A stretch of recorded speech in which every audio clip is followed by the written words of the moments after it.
Good morning, this is Marshall Davis. I'm recording this on a beautiful October day here in New Hampshire. All the trees are turning colors now. Today I'm going to tell you a story about a Christian, a Jew, a Muslim, and a Hindu who wake up in the afterlife. A Christian, a Jew, a Muslim, and a Hindu were close friends.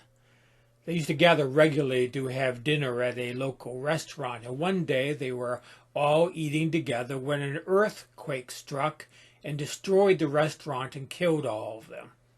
They woke up in the afterlife, surrounded by their friends and sitting on the grass by the side of the road. Well, this is strange, they all thought. They all got up and they walked along a tree-lined road, enjoying the scenery and continuing the spiritual conversations that they enjoyed on earth. And they were wondering and discussing which one of their various views of the afterlife this was. After a while, they came to a high white stone wall along one side of the road. It looked like fine marble. At the top of a long hill, there was a huge white arch that gleamed in the sunlight. And when they got closer, they saw a magnificent, large gate in the arch that looked like it was made out of mother of pearl. And the street that led through that gate looked like it was made of pure gold. And sure enough, as they approached the gate, there was a man sitting by the gate that looked just like St. Peter.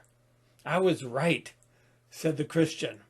All four of them walked up to the gatekeeper, who was sitting at a beautiful carved desk off to one side of the gate. The Christian called out, "Excuse me, but is this heaven?" "Yes, it is, sir," the man answered. "Wow," said the Christian. "It's just like it's described in the New Testament, with the pearly gates and the streets of gold." "Well, what did you expect?" the gatekeeper responded. "May I have your name?" And the Christian gave him his name, and the gatekeeper looked it up in his big book. "Yes, your name is recorded here in the book of life. You are cleared for entrance. Enter into the joy of the Lord." And the pearly gates opened to receive the Christian, and he started walking in. Then he paused and he said, "Well, what about my friends who are here with me? They are very devout and moral people, even though they are of different faiths. This friend here is a Muslim, and this one is a Jew, and third is a Hindu. Can they come in with me?" The gatekeeper said, "Oh, I'm afraid not. If they're not Christians, they're not allowed in heaven. The Hindu, for example, is a polytheist, and the Muslim follows Muhammad. And the Jew does not acknowledge Jesus as Messiah. Sorry, they are not permitted in heaven." The Christian responded, "Well, if my friends are not allowed in, then I'm not coming in either." "Suit yourself," said the gatekeeper, and he closed the gate. The four friends turned back, and they continued along the road. And after a long walk, they reached the top of another hill, and they came to a dirt road, which led to a farmhouse with a picket fence. And as they approached the gate, they saw a woman just inside, sitting in a rocking chair in the shade of a large maple tree, and she was reading a book. "Excuse me," the Christian called to the reader. "Do you have any water? My friends and I have been on the road for a long time, and we are very thirsty." "Of course. There's a pump right over there," the woman said. "Come on in. Make yourself at home." "Well, how about my friends?" the Christian asked. "I'm afraid they're not Christians. One is a Muslim, and one is a Jew, and one is a Hindu." "Oh, they're all welcome here," the woman replied. So they walked through the gate, and sure enough, there was an old-fashioned hand pump with a dipper hanging on it, and they all quenched their thirst. And after they had all had enough to drink, they walked back to the woman, who was sitting under the tree waiting for them. And they asked her, "What do you call this place?" "This is heaven," the woman answered. "Heaven? Well, that's confusing," the Christian said. "It certainly doesn't look like heaven. Besides, there's a man down the road who said that his place is heaven." "Oh, you mean the place with the golden streets and the pearly gates? No, that's hell." "That's hell? Doesn't it offend you that they call it heaven?" "No, it actually saves us a lot of time. They screen out the people who are willing to leave their friends behind." One of the scandals of religion is exclusivism. It is an expression of duality that claims heaven for their own faith and would exclude all others of other faiths.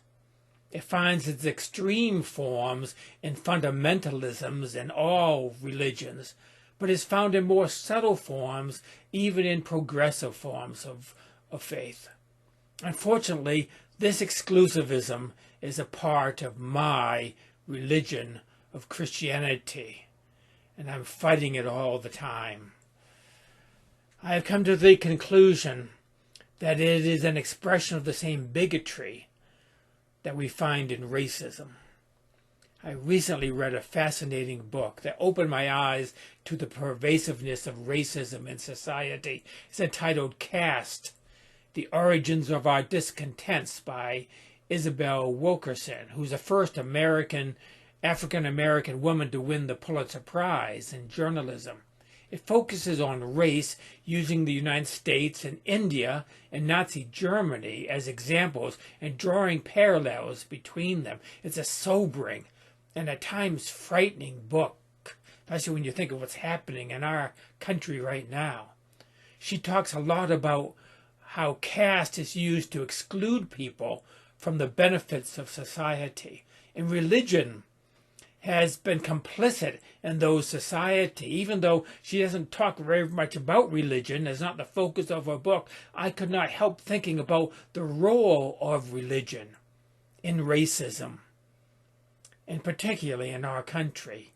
My alma mater, the Southern Baptist Theological Seminary in Louisville, Kentucky, where I got my Master of Divinity and Doctor of Ministry degrees. It has been in the news recently over calls to rename 4 buildings on campus that were named after the 4 founders of the seminary who were slave owners. I know 2 of those buildings well because during the years I was there, I was the custodian of those buildings while I was a student there. The seminary has resisted any attempt to change the names of these buildings. In fact, in defense of keeping the names, they recently retired history professor at the seminary, Tom Nettles, wrote a piece defending slavery on biblical grounds as morally acceptable, both then in the 19th century and even now. It is unbelievable. Furthermore, his words were backed up by the present president of Southern Seminary. The whole thing makes me sick. What makes me just as sick is the doctrine of hell that's believed in by these same people. In my opinion, the doctrine of hell is the theological equivalent to lynching. In Isabel Wilkerson's book, Caste, she has a chapter that helped me understand the roots of hell in racism, even though she does not explicitly say that and address the topic. One of the chapters is called The Urgent Necessity of a Bottom Rung, in which she explains how people near the bottom of the social and economic ladder, white people near the bottom, feel they need someone below them, so that no matter how bad their situation is, at least there's someone worse off than themselves who cannot advance to where they are.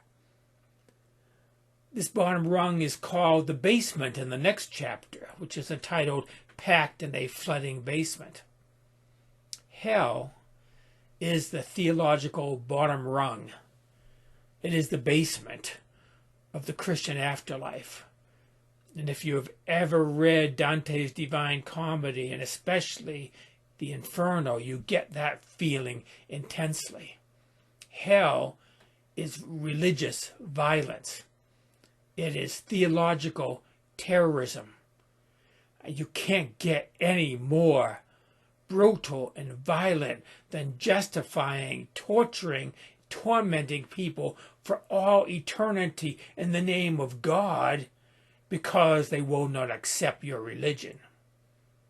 White evangelical Christians in America feel like they are being increasingly marginalized in our society. They feel like they're losing power and position in the changing American landscape. But at least in their hearts and in their minds and in their religion, their one true faith as they see it, they can throw all these people who disagree with them into hell, especially liberals and Muslims. The idea is not new. Dante put Muhammad in the 8th circle of hell, and he put a lot of his personal enemies in hell, in the Inferno as well. This eternal torture in hell is supposedly, according to Christianity, ordained by a loving God who is pictured in Western Christian art as an old white guy. On the other hand, Satan is always pictured in art as dark-skinned. In 2013, the History Channel had a miniseries entitled The Bible, and the role of Satan was played by a man who looked suspiciously like Barack Obama.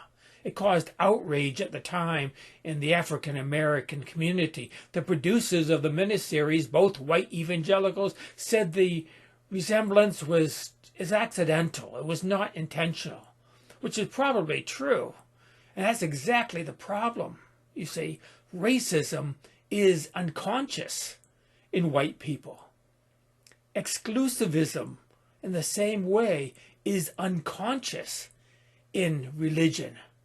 But it's just as violent and vile. You know, we don't think we are discriminating against people with our schemes of the afterlife, but we are.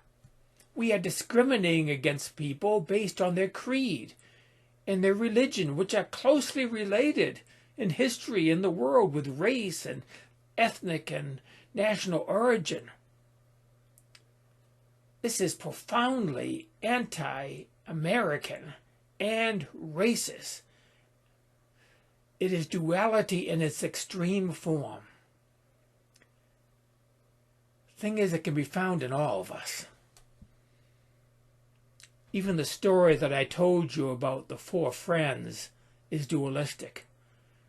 It just happens to be a more acceptable form of dualism. It just puts different people in hell. No, those damned fundamentalists. See how insidious the ego is? Reality is non-dual, beyond heaven and hell, beyond God and Satan, beyond good and evil, beyond right and wrong. All is one. This is the way that Lao Tzu called the Tao, Jesus called the kingdom of God, that Buddha called nirvana. To abide in this non-dual reality is what I call heaven. And in this heaven, all are included. That is it for today. Grace and peace to you.